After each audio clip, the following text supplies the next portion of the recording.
Alright, so here's what I'm going to do today. Okay.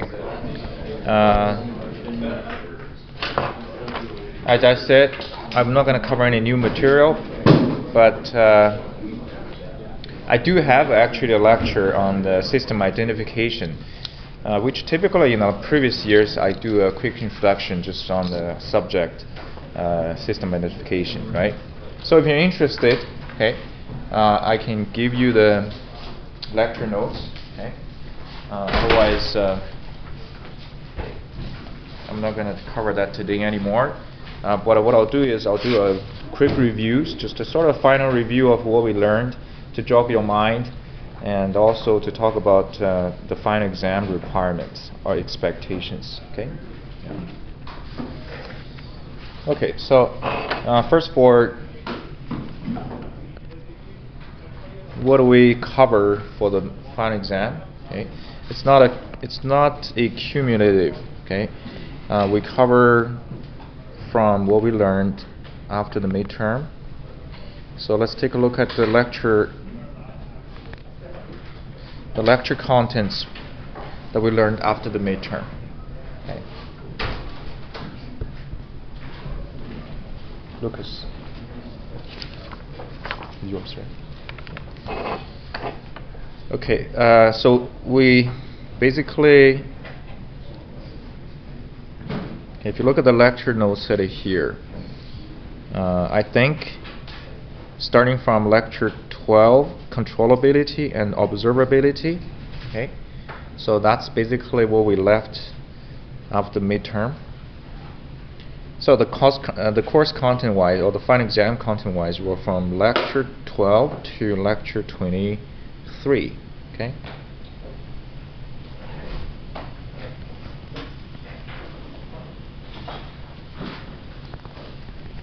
So first, lecture 12 to 23, and lecture 12 is controllability and observability. And lecture 23, well, 22, 23 kind of cover at the same time. This is basically the common filter.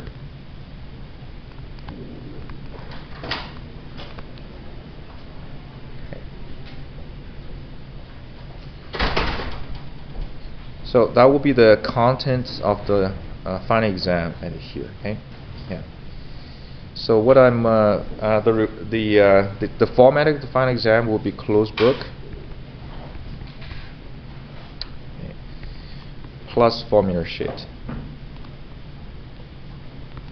So for the formula sheet, there was one time I actually used open book a long time ago, and then but not everybody has the textbook, so then we reverted back to closed book with the formula sheet.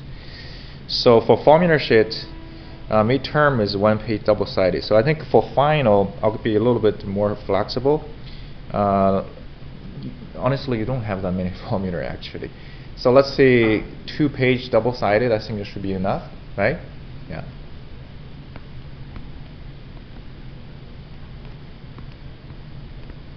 Handwritten, huh? Yeah.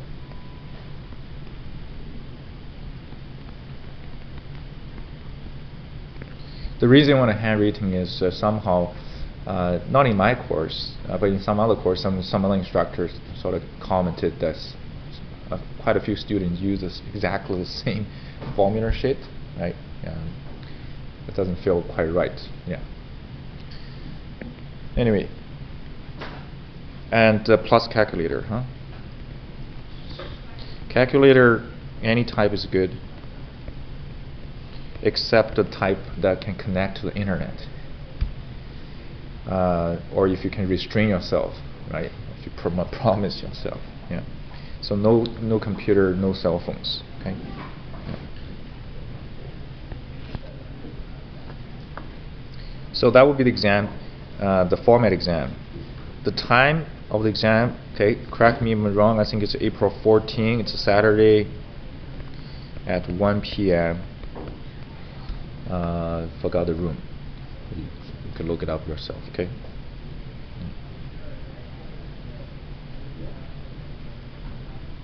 Is it 366? Science 247. Science. Oh, wait a minute. You'll look it up if I read anything. Science 247. Okay. Science 247. Never been there. Okay. And finally, how you prepare for the exam. Okay. We have for this course, the resource that you have, including lecture notes and assignments, the videos, okay.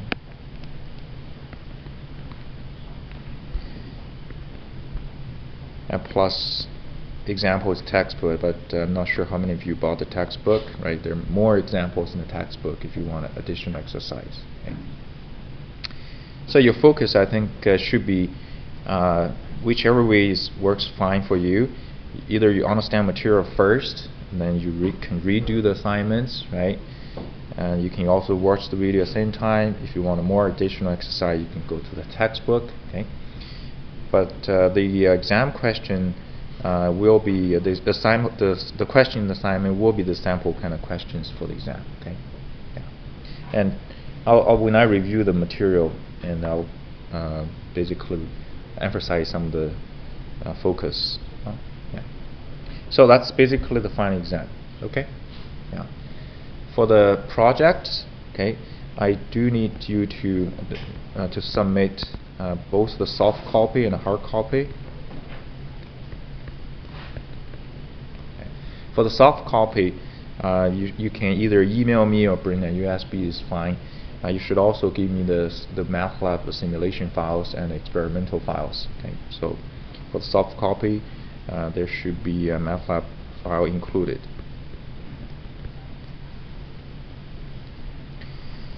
Yeah, it would be nice if you can, if you have a little more sophisticated how you ran a software. You can, whether you have to initialize certain file first, and you can write a small notes there, saying initialize this first before you ran something, right? Yeah. I just want to test it randomly. I want to make sure that you're not just copying from somewhere else. Yeah. Yeah. But I trust you guys. Okay. Yeah. So that's your submission for the project. The soft deadline is tomorrow, but as I mentioned, if anybody feel like they want an extension next Monday is fine with me. Okay. Yeah. Okay, so that's basically all about the exams and the project submissions. Okay. Okay, so let's take a look at what we learned after the midterm here. Okay.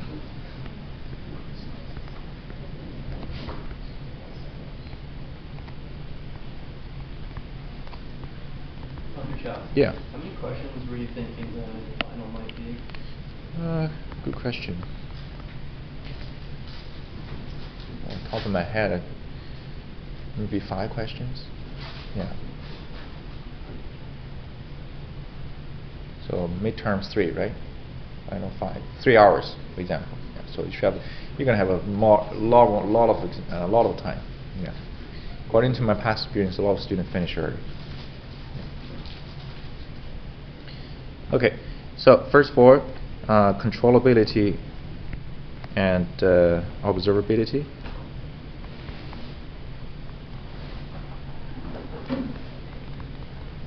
Okay, that's what we learned.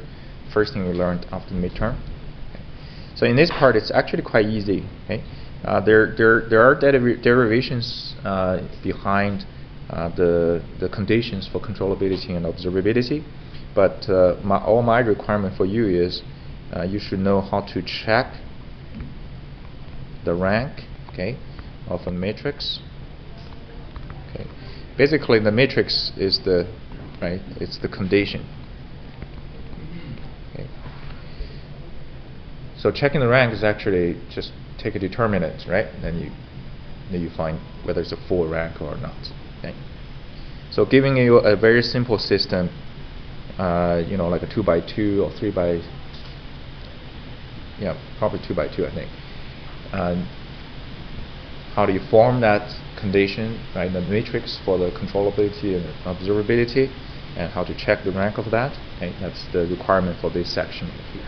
Okay. Because this is essentially the controllability and observability are the condition, right? For what? For arbitrary controllability is a condition for arbitrary pole placement, and observability is the condition for arbitrary observer design, right? Yeah. So that's the if for example the next topic we'll learn is pole placement. If I give you a question on pole placement, maybe the first part of the question will be check the controllability of the system first, and then you proceed to the pole placement, right? Okay. So for this portion of pole placement, what I need you to do is, okay, you need to be able to manually, okay, this is basically when you do simulation, I think you'll probably use MATLAB Ackermann formula, Ackermann command, or place command to give you the feedback gain k, right? But here I need you to manually compute, okay, the feedback gain k.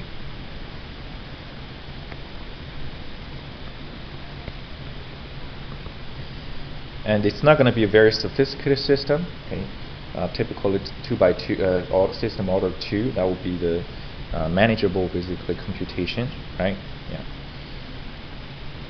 And you should also be able to, for now you learned control.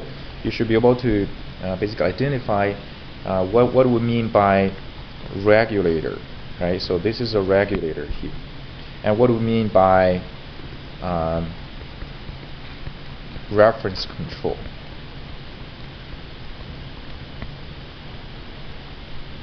Okay. So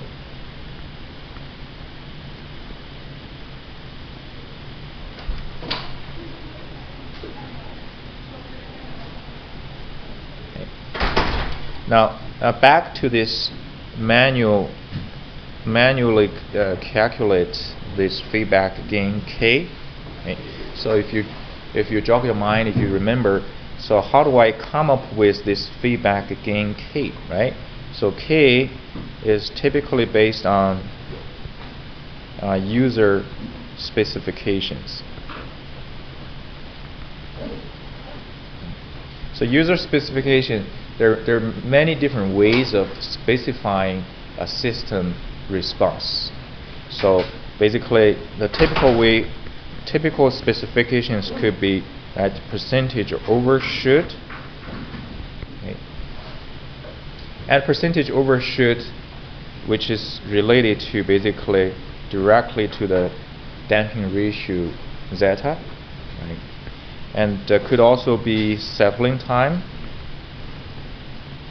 TS, and that's directly related to basically natural frequency and zeta, right, at the same time. Could also be time constant, and one of our class example, I think, time constant tau, right? So those things are typical, basically, user specifications, right? Yeah, there are many. There's a few other things, but we practiced a lot of these things here. Okay. So for this portion right here, okay, for this portion, it would be nice actually when you review to connect this portion with that mapping from the S plane to the Z plane. Okay, so because everything that I mentioned right here, the user specification, essentially give us the so-called, right, desired pose, okay, in Z plane. So we're dealing with a continuous time system, but we're not basically applying continuous time technique, right? So we have to convert that to the discrete domain right here, basically to try to come up with the desired pose in the Z plane. And this portion right here, basically this is basically the mapping portion, right? That's how you map. There's always there are two formulas you should, when you review.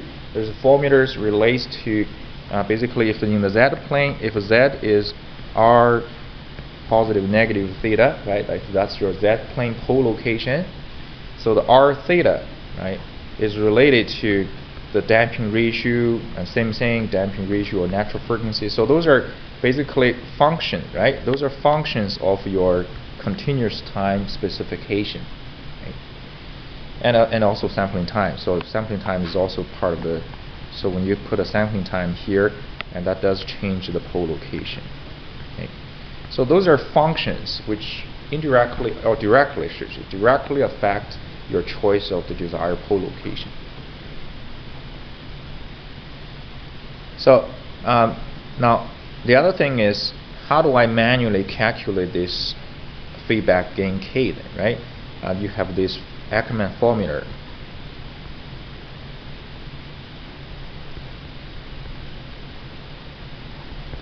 So basically, you got to come up with a desired poles first.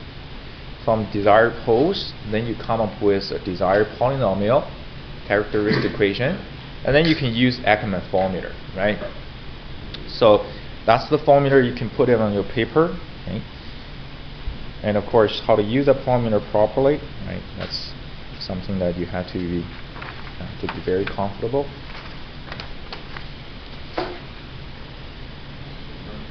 Yeah. No. Yeah. Good. Okay, so back to the reference control here, which is also part of the pole placement section of the lecture here, right? So for the reference control,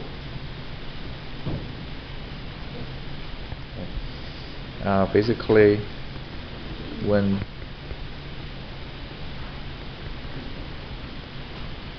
your control input takes a format like this. Okay. The question at here is how to calculate K naught, or how to obtain the K naught.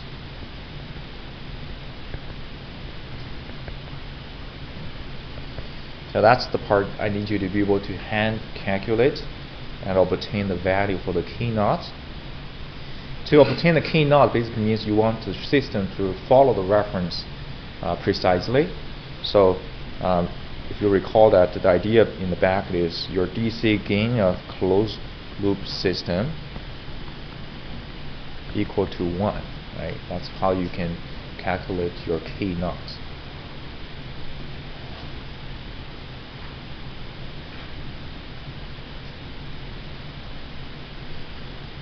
So I think that's pretty much it for the pole placement section. Okay. So number 2, number 3, and after the pole placement, we learned basically the mapping from S plane to Z plane.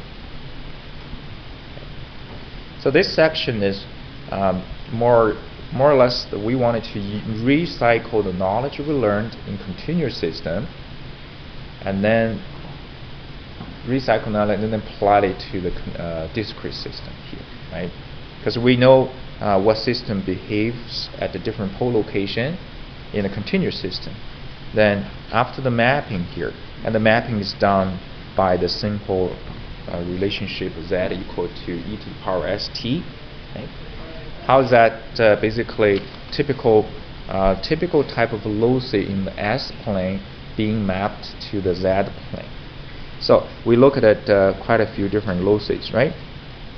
We look at the constant omega, constant zeta, so constant natural frequency, and the constant damping ratio. Okay. We also looked at constant settling time,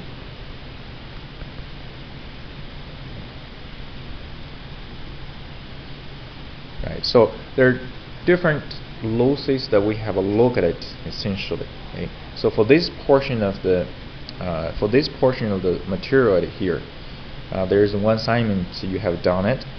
Basically, if I give you a set of requirements, right, which is an S plane, okay, this is S plane. So for example, I need a minimum settling time TS, for example, 2 seconds, or I need a minimum Yeah, I need a minimum, let's say, a damping ratio of 0.5, for example, right? Yeah. Then, can you draw the mapping, okay, from S plane to the Z plane, basically? Okay. Yeah.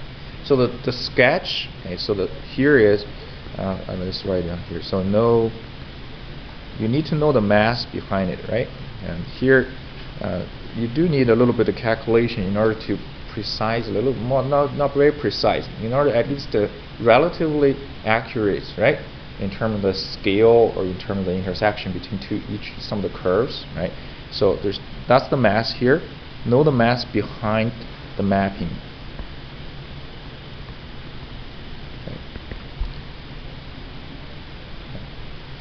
And I'll give you probably a Z grid example, right? So all the different natural frequencies and damping ratio curves are spread out in the plot, but you had to you had to basically sketch out according to the scale and then find appropriate damping ratio lines or natural frequency lines. Okay? Yeah. Okay. So that's for this portion here. Okay, that's for this portion.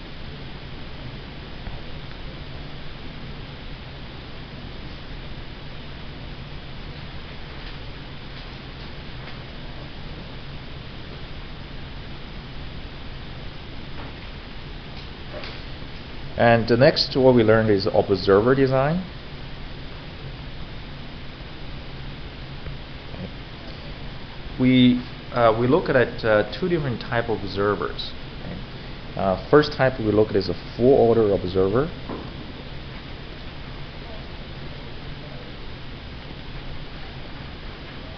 And the other type we look at is reduced order observer.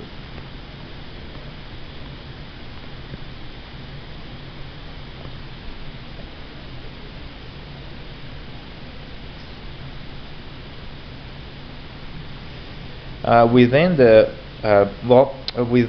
full order observer, we had another one basically. Well, I should say probably there are two. So one is the so-called prediction type, right?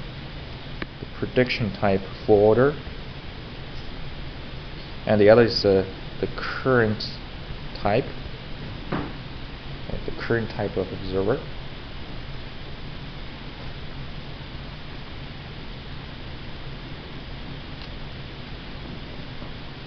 Now, reduced order observer itself, it's actually basically a prediction type. Okay? It's a prediction type observer.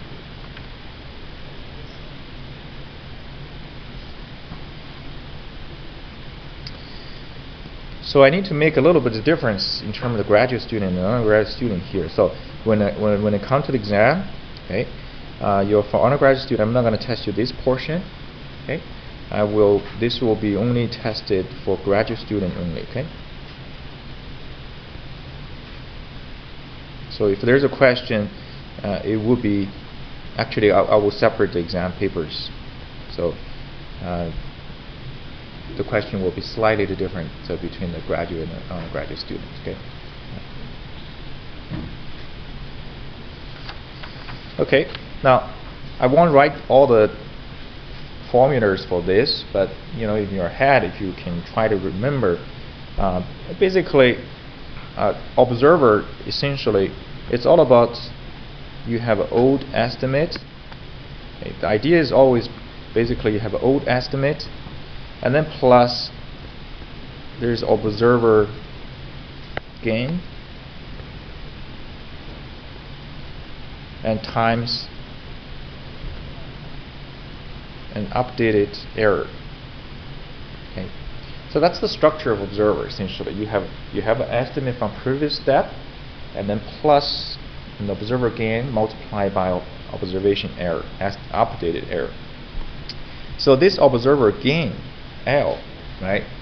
Now this is a difference from the feedback gain K. Okay, so different from this one here. Okay.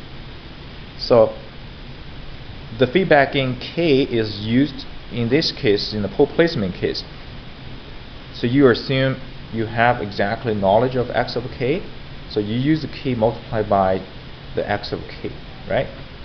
But when it comes to observer, okay, the structure in your mind you should be very clear is, if this is system, okay, and here is observer, okay, and then here is your negative k at here, okay. So previously you feed your x of k, right, directly to the k here. But right now, for observer design, what you do is you have to feed the observer output, which is x hat of k, right, to the feedback in at here. And then this is used to control the system as u. And then at the same time, the u is given to observer. The output of the system, okay, is also given. This is y at here. Okay, is also given to the observer at here. Okay. So that's the internal. It's essentially the same thing as a common filter, as you can later learn, right? Yeah.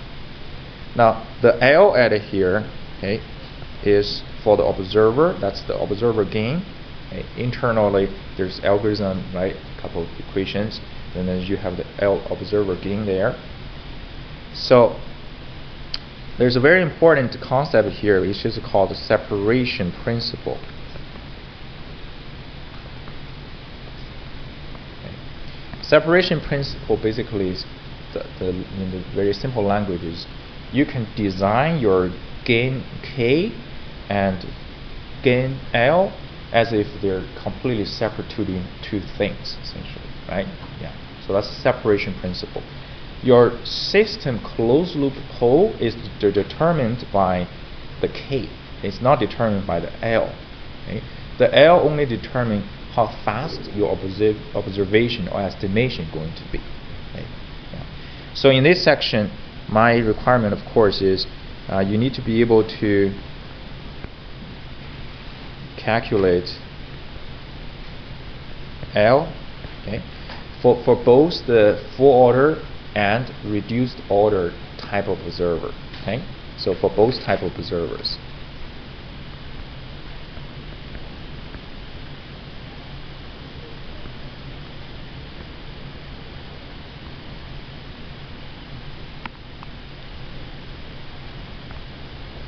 It's still Ackermann formula, but it's a little bit twisted Ackermann formula. It's not exactly the same format Ackermann formula as the feedback gain k. Okay, so check out the lecture notes, the formula for the L, okay, for both of the reduced full order and reduced order observer at here.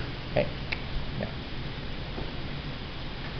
And there's one more thing at here regarding the reduced order observer. Okay, I also need to emphasize. So reduced order observer basically means, let's say you have x of k and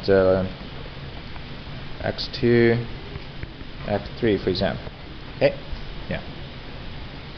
So maybe I should say for reduced order observer.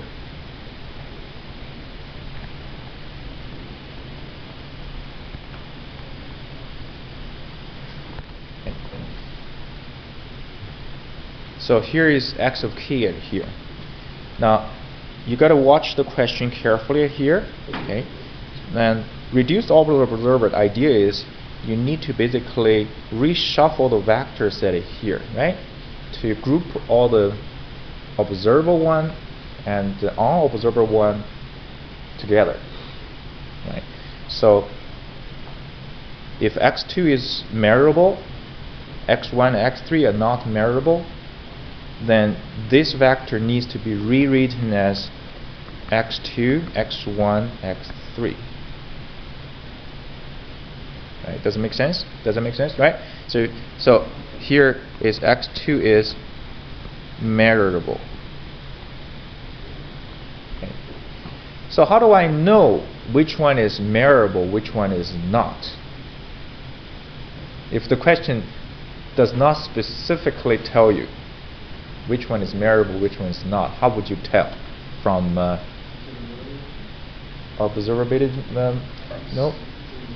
From the C matrix. Excellent. Right? So C matrix tells you okay, which is measurable. Very good. Now that is one actually hateful that I noticed. Is maybe sometimes purposely put there, because most of the time, what's our C matrix? 1 0 0, right? Or 1 0. Okay. Basically means the first state is measurable, right? Yeah.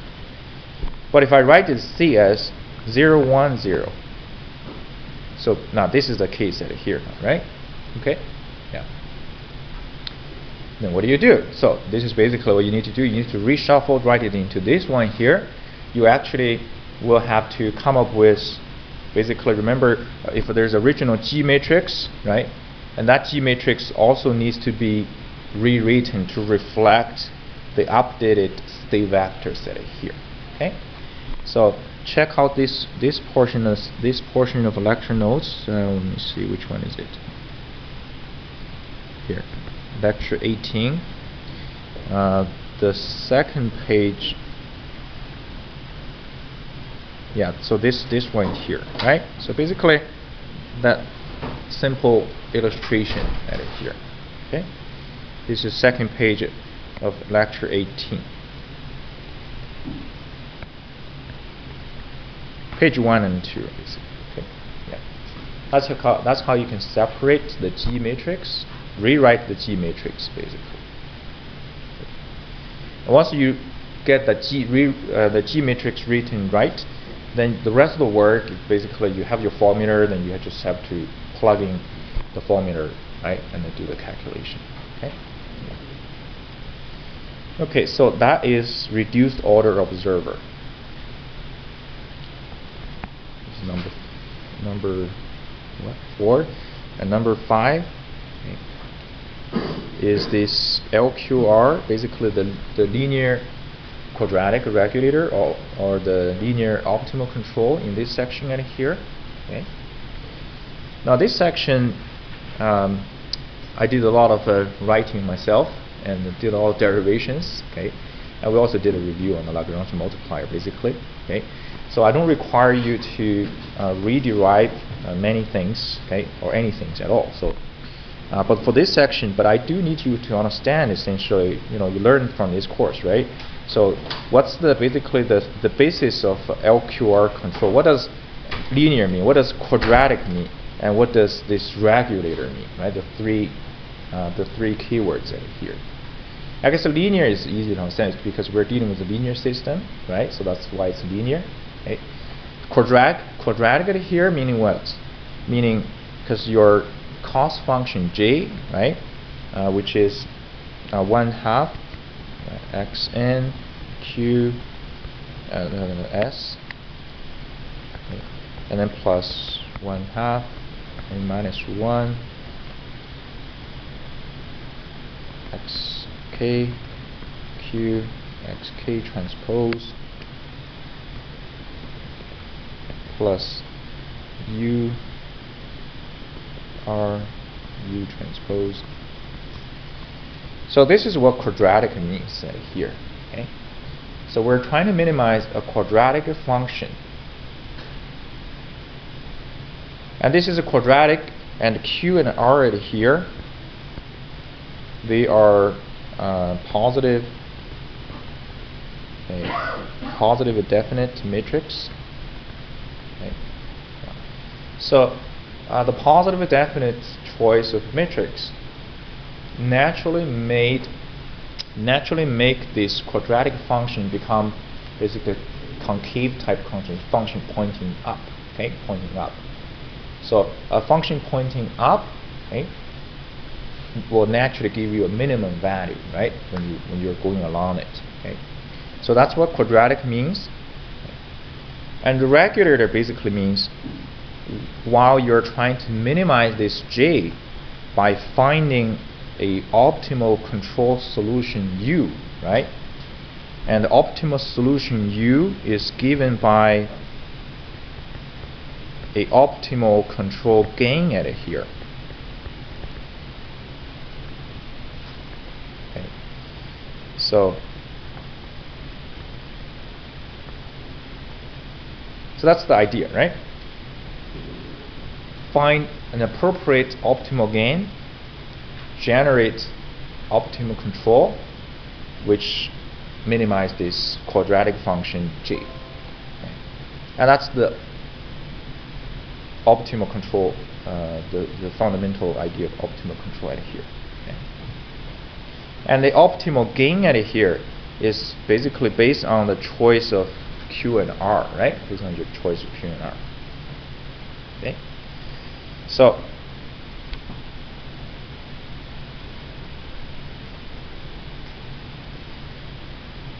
my requirement at here for you is, okay,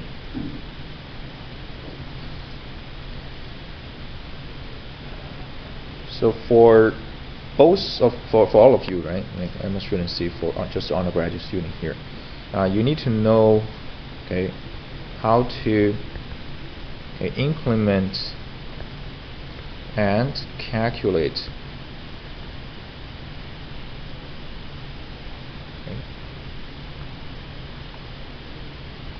using the final formula.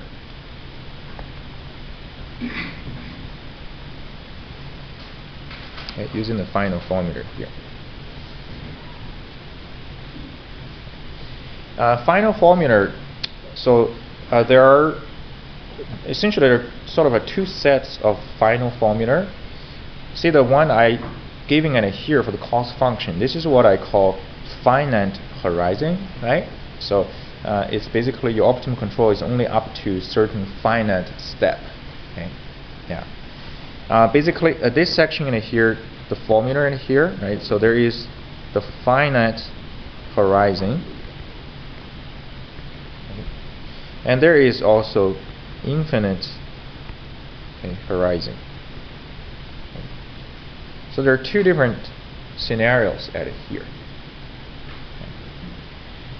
Now, when it comes to actual implementation, right? So this one is what you typically use in actual implementation. So this is basically the formula, okay? But this formula comes from the finite horizon here, okay? So this formula basically can be derived from the finite horizon results. For my requirement, I need you to be able to implement, to actually calculate this formula to find what an optimal gain is, right, at the steady state, essentially. Okay. Yeah, there's an exercise that you did in the last assignments. Okay. Yeah, sounds number one question. Okay.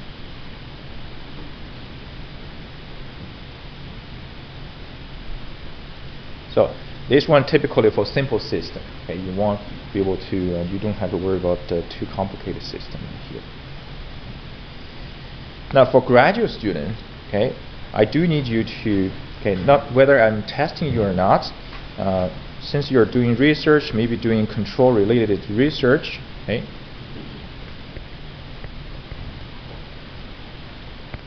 So I do want you to be comfortable with some of the derivations in my lecture notes, okay.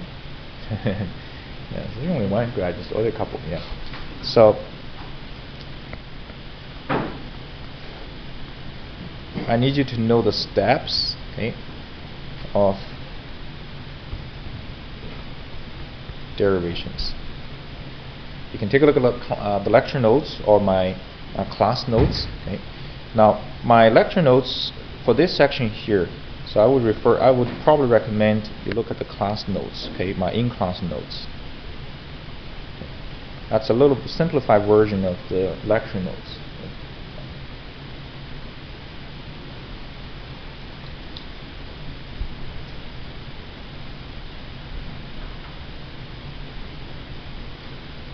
Good? Yeah. So that's LQR. And then it brings down to the last topic, which is the common filter. Okay.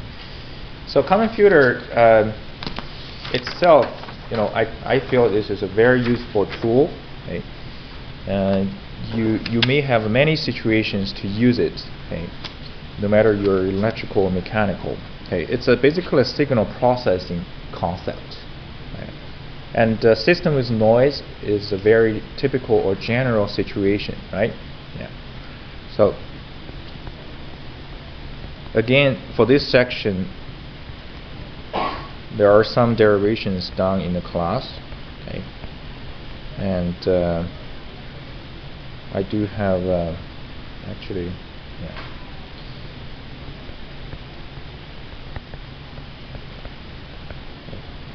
So here's the system with process noise and sensor noise. Okay. So what I require you to understand, okay, you don't have to remember or completely understand the steps of the derivations here, but I do need you to understand what does W mean, right? And what does the V mean said here, and what type of sensor noise or process noise we're talking about. So if I write it like this, and we're saying that both the process and sensor noise are zero mean and some kind of variance, right? So this RW right here referred to is the variance, the covariance matrix actually for the process noise. So it is going to be basically a diagonal matrix, right? And the diagonal elements, okay, represent the variance for each one of the state variable, right? Noise. Okay. Same thing for V at here. Okay. So V is also a random Gaussian noise. Okay. And we use RV represent its variance. Okay. So what RW, so basically what the symbols here means, what the symbols here means, right? If I write it down for this W and V, okay. The common filter is basically the same as the current type of observer. So basically like a current type of observer here, okay. We derived the prediction type, and then we presented the current type, and we implemented the current type in the class. That's basically what we did. Okay. Yeah. So the common filter, what it does, is it's trying to minimize the covariance of the error, estimation error here. Okay. So trying to minimize the covariance of the estimation error. The results is to come up with, basically the results is to give us a common gain, okay, and K. Okay, so results is to come up with the gain K. So this gain K, okay, is not the feedback gain K. So I've got to be careful right here. So this gain K, okay, it's not functions not the same as, where's my diagram here? Functions not the same as this one. Okay, it actually functions like this L here. Okay, that's what the common filter is. Yeah. So I forgot who sent me an email actually asking, he implemented, he calculated common filter gain and implemented into the experiment, and I find the system not being controlled very well. And it turned out he's applying this common filter gain K as the feedback gain K, right? So, but they're not the same, right? Yeah. Okay. So, for this portion right here, what I need you to basically, I'll just jog your mind here. So, what we basically, this is what we did in the class. We had a prediction type, and then we presented the current type, okay, and then we go to the steady state, the common filter, right? That's the steps. Okay. Yeah. Now, especially the last one, the steady state common filter. Okay. I want you to take a look at the example in the lecture notes. Now, this one I don't have it in the assignments here. Okay. So you didn't practice the assignment, but there is an example in the lecture notes. So for this one here, I need you to be able to calculate the common filter gain K value at the steady state. So know how to obtain the KSS, okay, which is the K at steady state value. So you have a formula basically. How do you plug in the formula appropriately to calculate this common filter gain? Okay.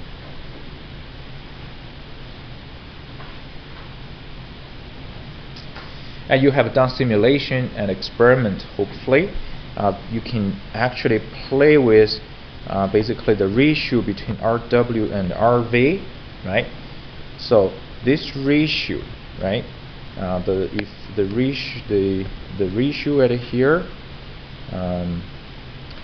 for example, if you change the ratio, right? How does the common filter response change?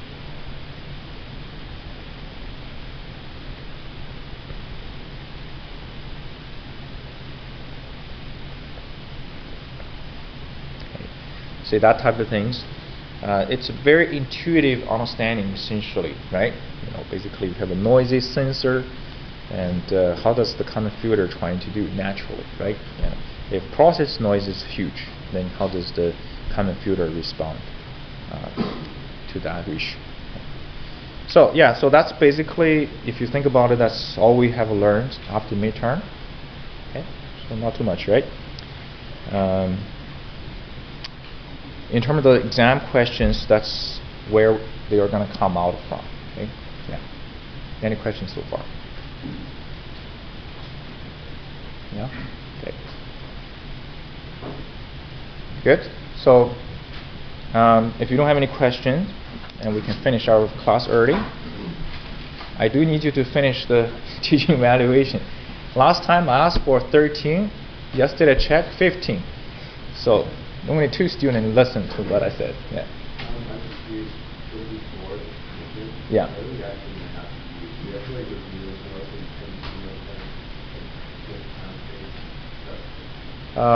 Good question. Well, for example, in the pole placements, right? When you calculate the DC gain, you need to derive the pulse trans function. That's something we learned before the midterm, right? Well, you're not going to be asked to derive the inverse of a certain pulse trans function anymore, right? And I don't believe there's anything that we've dealt that after midterm, right? Yeah. So yeah, there are some connection, very little though, right? Yeah, very little. Yeah.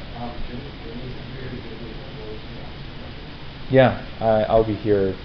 I don't think I'm going to go anywhere else. Yeah, I have a final exam on the 24th, so stuck here. Yeah. Okay. All right. All right. Thank you, guys. Yeah. I gotta say, this year is the largest number of class, and your attendance is actually the best so far, especially compared to my 3rd year. I have 111 students in my 3rd year. Guess how many students showed up in the last couple lectures? 20. Even less than your cohort here. Well, okay. Pardon me? Yeah, mechanical. Yeah?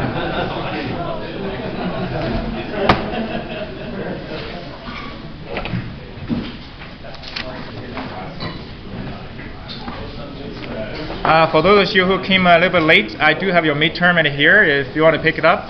Okay.